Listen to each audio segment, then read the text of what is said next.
Good morning. Good morning sir. आज सारे बच्चे यहाँ पे जो मौजूद हैं फेयरवेल के 10th वाले को दिया जा रहा है ना। फेयरवेल मतलब विदाई, ठीक है। और विदाई एक बहुत तरह के होते हैं, एक होते हैं हमेशा के लिए, एक होता है कुछ दिनों के लिए, ठीक है ना। विदाई से किसी को इनकार नहीं है, एक न एक दिन सबको विदा होना है। यहाँ पे जो कोचिंग में 10th तक की पढ़ाई होती थी, अब इनका पूरा पढ़ाई यहाँ पे मुकम्मल हो रहा है, इसको आगे की ओर बढ़ाया जा रहा है ना। ये विदाई दूसरा रूप है, समझे। अब यहाँ पे इनका 10th कंप्लीट हो गया, अब 11th 12th आगे इनको हायर एजुकेशन हासिल करना है, इसलिए यहाँ का एजुकेशन कंप्लीट होने के बाद कहीं ना कहीं ये आगे जाएंगे, अपने सपने को अच्छा करने के लिए कोशिश करेंगे, है कि नहीं। इसीलिए यहाँ पे एक छोटा सा प्रोग्राम रखा गया है। मैं चाहूँगा कि हम तो यहाँ हमेशा आप लोग के बीच रहते हैं, हमारे जो चीफ गेस्ट हैं ये जाकिर सर, ये अरमान सर। मैं चाहूँगा कि आप लोग को बहुत ही कीमती बात आपको अरमान सर बताएंगे 2 मिनट के लिए। Good morning everyone. Good morning. जैसा कि आप लोग जानते हैं, साकिब सर बोले आप लोग कितने बच्चे जो इसमें 10th हैं? 4 ही बच्चे हैं। कौन है? Raise your hand please. अपने हाथ को खड़े करेंगे। बस 4 ही बच्चे हैं।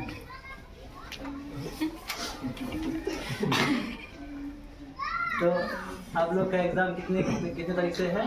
15 फरवरी से। सेकेंड शिफ्ट में के पास सेकेंड में। पैटर्न पता है आप लोग को? एग्जाम का पैटर्न पता है?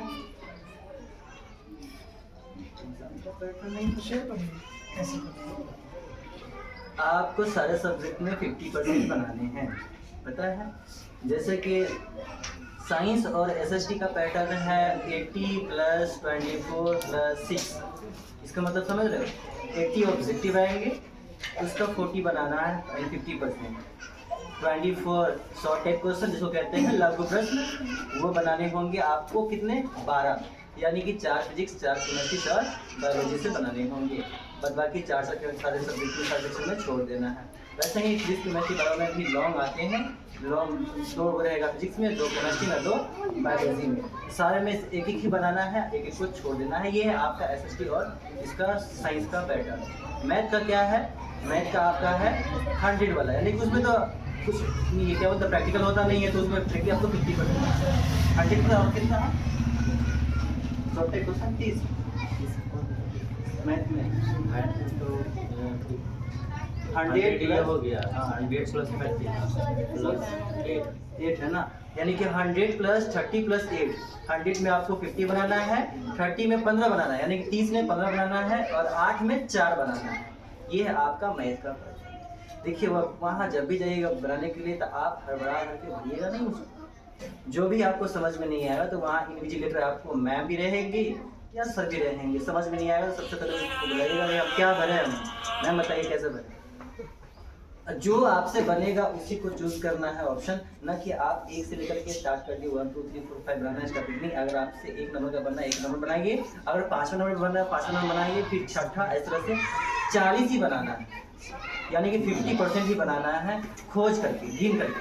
अगर 1-2 ऊपर नीचे हो जाता चलेगा, लेकिन ज़्यादा हो जाएगा ना 5-10 अगर ज़्यादा हो गया फिर तो दिक्कत हो जाएगा।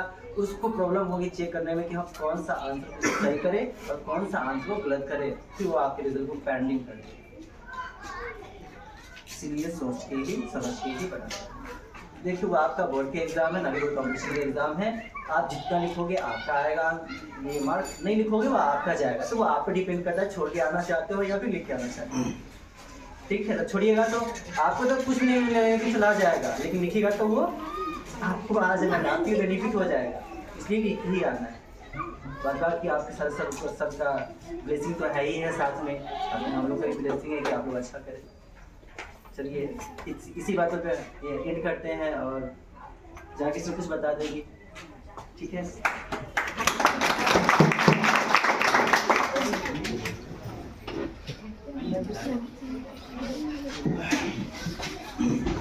Good morning. Good morning sir. कैसे प्यार बच्चों? ठीक है। उम्मीद करते हैं कि आप लोग बढ़िया होंगे, मैं भी अच्छा हूँ। जैसा कि आज आप लोग इस कोचिंग से विदाई है, विदाई इस रूप से नहीं है कि हमेशा के लिए है ना, इसको आगे आप लोग को प्रमोट किया जा रहा है ना। उम्मीद है कि आप लोग का तैयारी बढ़िया होगा है ना, और ये भी उम्मीद है कि आप लोग का बेस्ट रिजल्ट आने वाला है ना। जैसा कि एक्स्ट्रा केयर हमेशा अच्छे रिजल्ट से जाना जाता है, उम्मीद है कि इस बार भी अच्छा रिजल्ट होगा। और आप लोग की सारी तैयारी लगभग मुकम्मल है। अब करना यही है कि कुछ भी चीज़ नया नहीं पढ़ना है ना, जो आप पढ़ रखे हैं है ना, ये 2-4 दिन 10 दिन जो भी टाइम आप लोग के पास है उसमें वही करना है जो आप पढ़ रखे हैं, या तो उसी को प्रैक्टिस करो, जो याद कर रखे हैं उसी को याद करना है, उसी को देखना है, नया कुछ भी नहीं करना। नया करने से क्या होता है कि आपका माइंड का डाइवर्ट होगा, आपका जो एनर्जी है पॉजिटिव एनर्जी वो डाउन होगी है ना। इसलिए ना नया कुछ करना है ना नया पढ़ना है, बस जो पढ़ रखे हैं, जो आपने 365 दिन में पढ़ा है उसी को रिवाइज करना है, उसी को देखना है, उसी को मैथ में बनाना है, सॉल्व करना है। ज़्यादा से ज़्यादा वैसे क्वेश्चन को सॉल्व करो, वैसे क्वेश्चन बनाओ जो आ रहा है। इससे क्या होगा कि आपका एनर्जी जो पॉजिटिव एनर्जी है वो बढ़ेगा है ना, वो सब एनर्जी आपको एग्जाम में काम देगा। अभी से आपको मोटिवेट रहना सबसे जरूरी है ना। तो अच्छे अच्छे क्वेश्चन बनाओगे, इससे लगेगा अरे हमें तो सब आता है, कोई दिक्कत ही नहीं है ना।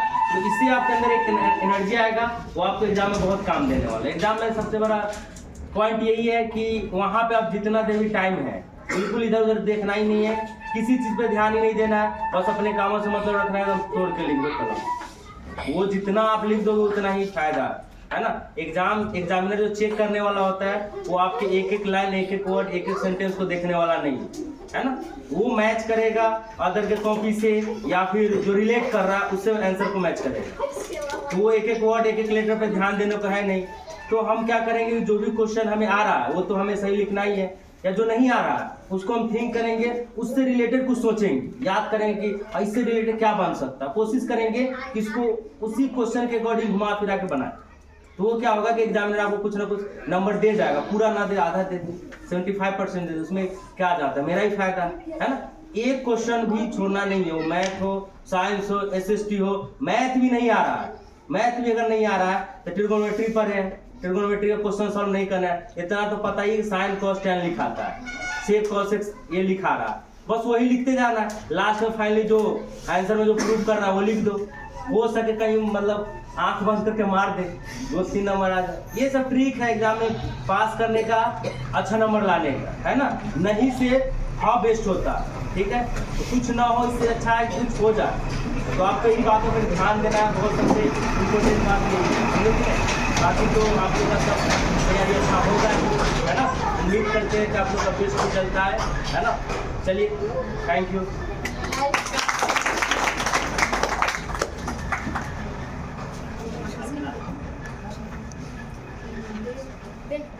Present over here, teachers and my dear students. A very good morning. Good morning, sir.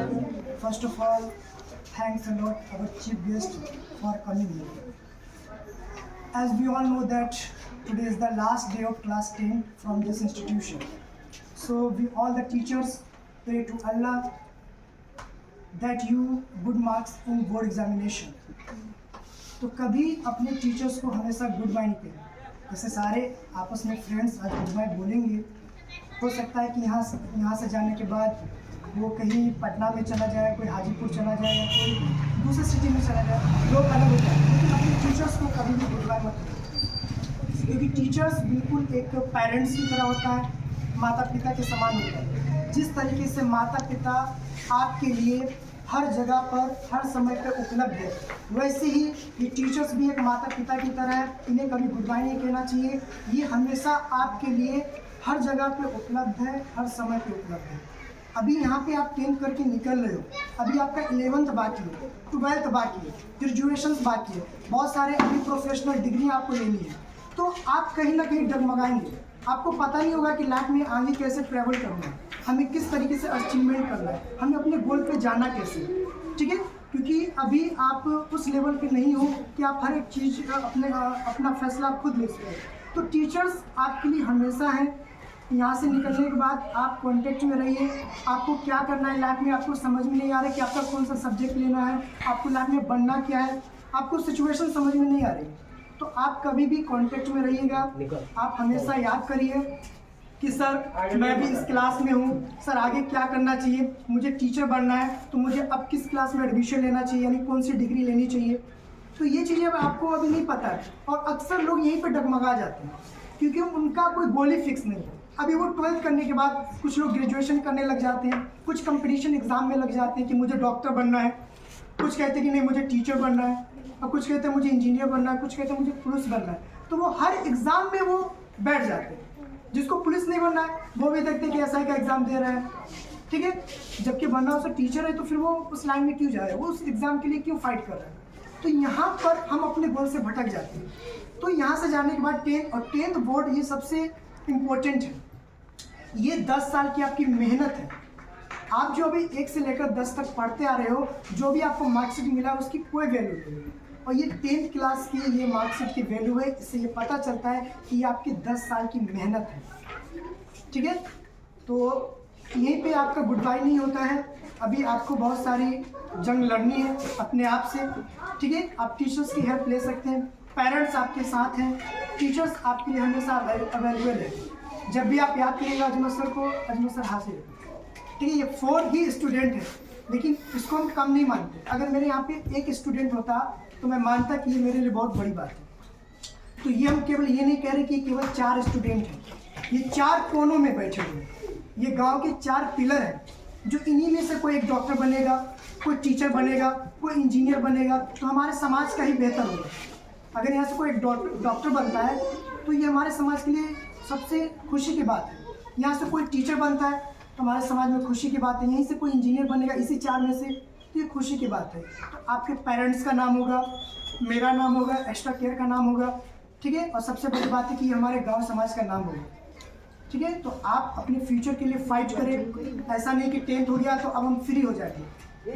और रिजल्ट देखकर कभी भी उदास नहीं होना चाहिए। मैं बार बार अपने स्टूडेंट से बोलता हूँ, ठीक है, कि never disappointed after seeing your result, because one result can not be decide your future. एक रिजल्ट आपका फ्यूचर डिसाइड नहीं करता है। मुझे देखो, ठीक है, लोग मुझे कंप्यूटर टीचर कहते हैं आले नबी में, सब जानते कि मैं कैसा कंप्यूटर टीचर हूँ, यूपी से लेकर आले नबी तक। लेकिन कोई ये नहीं कह सकता कि मैं फेल्योर स्टूडेंट, मैं एक कंप्यूटर का फेल्योर स्टूडेंट हूँ। तो मैं अपना हार नहीं मानी मैंने, ठीक है, मेहनत करते गया। तो मैं कंप्यूटर टीचर हूँ, ग्रेजुएशन फेलर हूँ मैं, ठीक है। उनको लगता है कि मैं पास हूँ, ग्रेजुएशन में मैं फेल हुआ था, लेकिन देखो आज एक टीचर के पोस्ट पे हूँ। तो हार और जीत, पास फेल, ये बस कुछ नहीं है, गेम है। अगर कोई हारता है तो इसका मतलब ये नहीं कि आप हार गए, इसका मतलब कि आपको डबल चांस मिला उस चीज़ को और भी अच्छे तरीके से सीखने के लिए। अगर बहुत सारे 4 है, मैं तो दुआ करता हूँ अल्लाह से कि आप अच्छे मार्क्स के साथ पास हो, फर्स्ट डिवीज़न लेकर आए, ठीक है, ताकि आपके पेरेंट्स का नाम हो। लेकिन अगर फिर भी इसमें से कोई फेल होता है तो उदास नहीं होना है कि एक्स्ट्रा केयर क्लास में गए फेल हो गए, या मैंने रात को मेहनत नहीं की मैं फेल हो गया। कोई टेंशन नहीं, पास फेल कोई मैटर नहीं करता। एक कागज़ का टुकड़ा आपका फ्यूचर डिसाइड नहीं करता है, ठीक है। तो बहुत सारे गाँव में ऐसे लोग हैं जो अनएजुकेटेड है, अब अच्छा खासा पैसा कमाते हैं, हमसे ज़्यादा कमा रहे हो, हम एजुकेटेड है। बहुत सारे ऐसे लोग हैं गाँव में जो गवर्नमेंट सर्विस है, लेकिन वो उतना इनकम नहीं जितना एक अनएजुकेटेड बंदा पैसा कमा रहा है। तो पढ़ाई इसलिए नहीं करना चाहिए कि हमको एक अच्छी जॉब मिल जाएगी बस हम सेट हो गए, क्योंकि गांव में ऐसे बहुत सारे लोग हैं, गांव में नहीं बल्कि हमारे समाज में ऐसे बहुत सारे लोग हैं जिनके पास गवर्नमेंट की सर्विस है। तो वो क्या कर रहे हैं, हमारे गाँव के लिए कुछ कर रहे हैं? नहीं। मैं अगर शहर छोड़ के इस गाँव में आया हूँ तो केवल इस जगह के लिए आया हूँ, शेरपुर के लिए, वरना मुझे कोई शौक नहीं था कि इस जगह के मैं इंस्टीट्यूशन चलाऊँ, ठीक है। अच्छा खासा पैसा मुझे शहर में मिल रहा था, तो मैं गांव में केवल इसलिए आया हूँ क्योंकि मेरे समाज का बात है, मुझे इसलिए रोका गया कि मैं अपने समाज की करूँ। तो मैंने कोचिंग इसलिए नहीं खोला है तो मुझे 10th तक कोई बैच चला रहा है, ठीक है, क्योंकि ये 10th मेरे लिए गोल्डन है, ठीक है। You are my diamond student. 4 students नहीं हो इस एक्स्ट्रा केयर क्लास के डायमंड स्टूडेंट, जल्दी बात करना है, ठीक है। मैं आशा करता हूँ कि आप मेहनत करेंगे, ठीक है, टीचर्स की हेल्प लेते रहेंगे, ठीक है, अपने टीचर्स का नाम रोशन करेंगे। थैंक